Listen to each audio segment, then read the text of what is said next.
قرآن و حدیث سراپا ہدایت ہیں۔ قرآن و حدیث سے ہدایت ملتی ہے، لیکن اگر توفیق الہی شامل حال نہ ہو تو لوگ پڑھ کر گمراہ بھی ہوتے ہیں۔ یہی وجہ ہے کہ آپ دیکھیں ایسے بہت سارے لوگ گزرے ہیں جنہوں نے قرآن پاک کی تفسیر تک لکھی، ترجمہ بھی کیا، قرآن پاک کے اعجاز پر کتابیں بھی لکھی، مگر وہ بہک گئے، راہ راست سے بھٹک گئے۔ تو اس کی وجہ کیا ہو سکتی ہے؟ تو یاد رہے توفیق الہی کا شامل ہونا بھی بہت ضروری ہے، بلکہ اصل وہی ہے۔ توفیق الہی شامل ہو تو بہت سے ایسے ہیں کہ قرآن کریم کو درست طریقے سے پڑھ نہیں پاتے، مگر ایمان میں کامل ہیں، مضبوط ہیں وہ۔ اور بہت سے ایسے ہیں کہ باقاعدہ قرآن و حدیث کو پڑھتے کیا پڑھاتے بھی ہیں، مگر وہ ایمان سے دور نکل چکے، ایمان ان کے سینوں سے نکل گیا ہے۔ تو اب قرآن و حدیث جو اصل ہے، تمام دلیلوں میں سب سے بڑی دلیل ہے جس پر ہمارا ایمان و عقیدہ ہے، اسی قرآن و حدیث کا سہارا لے کر کچھ لوگ شکار بھی کرتے ہیں۔ آپ مجھے بتائیے، کلمہ پڑھنے والے جتنے گروہ ہیں سارے کے سارے قرآن و حدیث کو ماننے کا دعویٰ کرتے ہیں، اس کے باوجود لوگ الگ الگ عقیدے پر کیوں ہیں؟ جب ہر کوئی یہ مانتا ہے کہ قرآن کو بھی میں مانتا ہوں، حدیث رسول کو بھی مانتا ہوں، پھر یہ تقسیم کیوں ہے؟ آج کے زمانے میں کچھ لوگ بہکانے کے لیے بھی کہتے ہیں کہ یار لوگوں کی باتیں چھوڑو، قرآن کی طرف آؤ، حالانکہ یہ نہیں بتاتے کہ قرآن کریم جو ہے وہ پڑھ تو آپ سکتے ہیں، آپ اسے تلاوت کر سکتے ہیں، عربی زبان پر مہارت ہے تو آپ ترجمہ بھی کر سکتے ہیں، مگر پیارے اس آیت میں کیا مراد ہے؟ اس آیت سے کیا ثابت ہوتا ہے؟ اس سے متعلق پورے قرآن میں کتنی آیتیں ہیں؟ آیا یہ آیت اپنے دامن میں کتنی باتوں کو سمیٹے ہوئے ہے؟ رسول اللہ نے اس آیت کا کیا مطلب سمجھا؟ صحابہ نے اس آیت کریمہ سے کیا اخذ کیا، کیا مطلب سمجھا؟ تابعین نے اس سے کیا نکالا؟ 1400 سال سے امت قرآن کو پڑھ رہی ہے، تو آخر اس آیت کریمہ سے انہوں نے کیا سمجھا؟ اگر اس کو چھوڑ دیا جائے تو صرف تلاوت تو بچے گی، ترجمہ تو بچے گا، مگر قرآن پاک سے آپ ہدایت نہیں لے سکتے۔ آج بہکنے والے کیوں بہک رہے ہیں؟ آج گمراہ ہونے والے کیوں گمراہ ہو رہے ہیں؟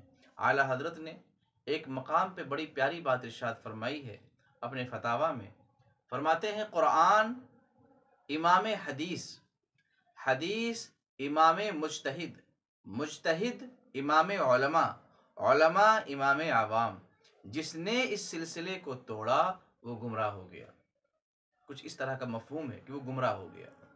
آج محسوس کیجئے، قرآن پاک کی آیت تو لے رہے ہیں، مگر یہ بھول جاتے ہیں کہ جس خدا نے یہ آیت نازل کی ہے، اسی خدائے قدیر و جبار نے آیت کو سمجھانے کے لیے اپنی طرف سے نبی بھیجا ہے۔ اس نبی کو چھوڑ کر آیت کے معنی اور مفہوم کو آپ درست طریقے سے نہیں سمجھ سکتے۔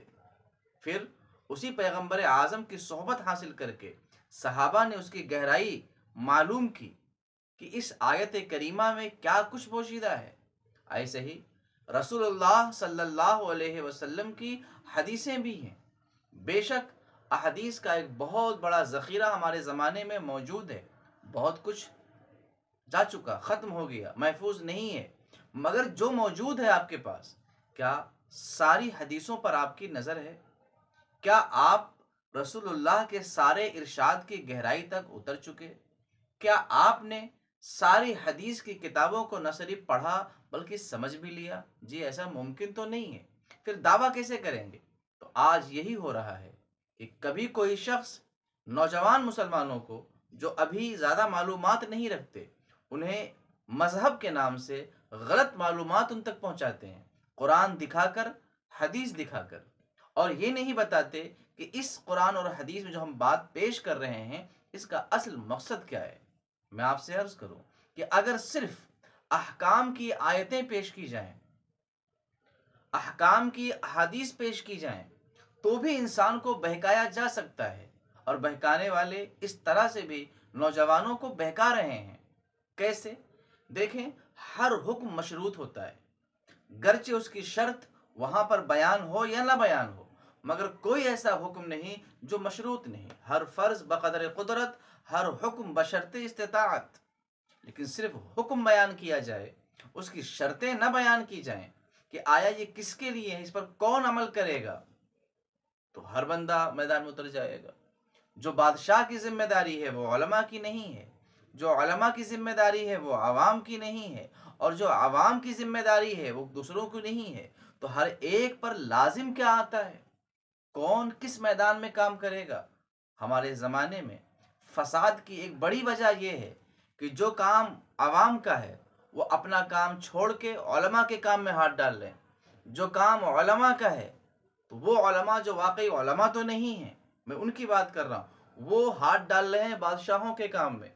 یعنی انہیں یہ نہیں پتا کہ ہم پر کیا لازم ہے اور ہم پر کیا فرض ہے، ہمیں کتنا پہنچانا ہے۔ میرے عزیز ساتھیوں اور دوستوں، آپ جانتے ہیں سطر کا، کسی کے سطر کو دیکھنا حرام ہے، مگر ہاں کیا ہر حال میں حرام ہے، ہر صورت میں حرام ہے، ہر جگہ حرام ہے، کسی بھی شکل میں جائز نہیں ہے؟ تو آپ پھر سوچ لیجئے، سطر دکھانے کے لیے ڈاکٹر کے پاس جاتے ہیں کہ نہیں؟ ڈاکٹر کے پاس آپ برہنہ ہوتے ہیں کہ نہیں؟ تو پھر وہاں بھی حرام ہے۔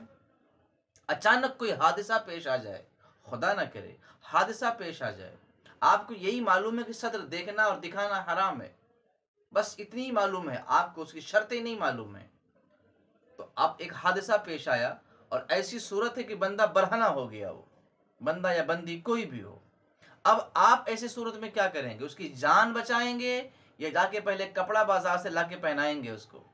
کیا کریں گے آپ؟ تو سمجھے نا ان چیزوں کو۔ آج بہکانے والے قرآن اور حدیث دکھا کر جو بہکاتے ہیں وہ بڑی خطرناک چال ہوتی ہے۔ اعلیٰ حضرت نے اسی کے بارے میں کہا، شہد دکھائے زہر پلائے، فرمایا سونا جنگل رات اندھیری، چھائی بدلی کالی ہے، سونے والوں جاگتے رہیو چوروں کی رکھوالی ہے۔ تو یہ قرآن، یہ حدیث ہدایت تو ہے، مگر ہدایت کو حاصل کرنے کے لیے بھی توفیق الہی کا شامل ہونا ضروری ہے، ورنہ بندہ پڑھ کر کے بھی کچھ نہ پڑھا، سیکھ کر کے بھی کچھ نہ سیکھا، یاد کر کے بھی کچھ نہ یاد کیا۔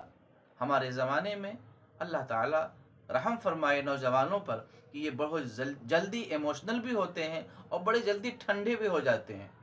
انہیں اتنا شعور نہیں ہے کہ آخر ہمیں کب اور کیا اور کیسے کرنا ہے۔ آج انہیں کوئی بھی جذبات کا شکاری جذبات دے کر کے انہیں استعمال کر لیتا ہے، اور کوئی بھی ان کے جذبات کو جب چاہے وہ سرد کر سکتا ہے۔ یہ لوگوں کے ہاتھ میں کھلونا بن چکے ہیں۔ اس کی وجہ یہی ہے کہ انہوں نے ان لوگوں کا دامن چھوڑ دیا جن کے دامن کو پکڑنے کا حکم اللہ اور اس کے رسول نے دیا تھا۔ اب یہ جذبات کے شکار ہوئے ادھر جا رہے ہیں اور ادھر جا رہے ہیں، ایمان و عقیدہ بھی جا رہا ہے، عزت و آبرو بھی لٹ رہی ہے، دنیا بھی تباہ ہو رہی ہے، آخرت بھی جا رہی ہے۔ ایک سلسلہ ہے، عوام علماء کی پیروی کرے، علماء مجتہد کی پیروی کریں گے، اور مجتہد قرآن و حدیث سے اخذ کر کے نیچے والوں کو پہنچائیں گے۔ تو شہد دکھائے زہر پلائے کا یہ چھٹا سلسلہ ہے، اور اس سلسلہ وار انشاءاللہ یہ چیزیں آپ تک پہنچائی جائیں گی۔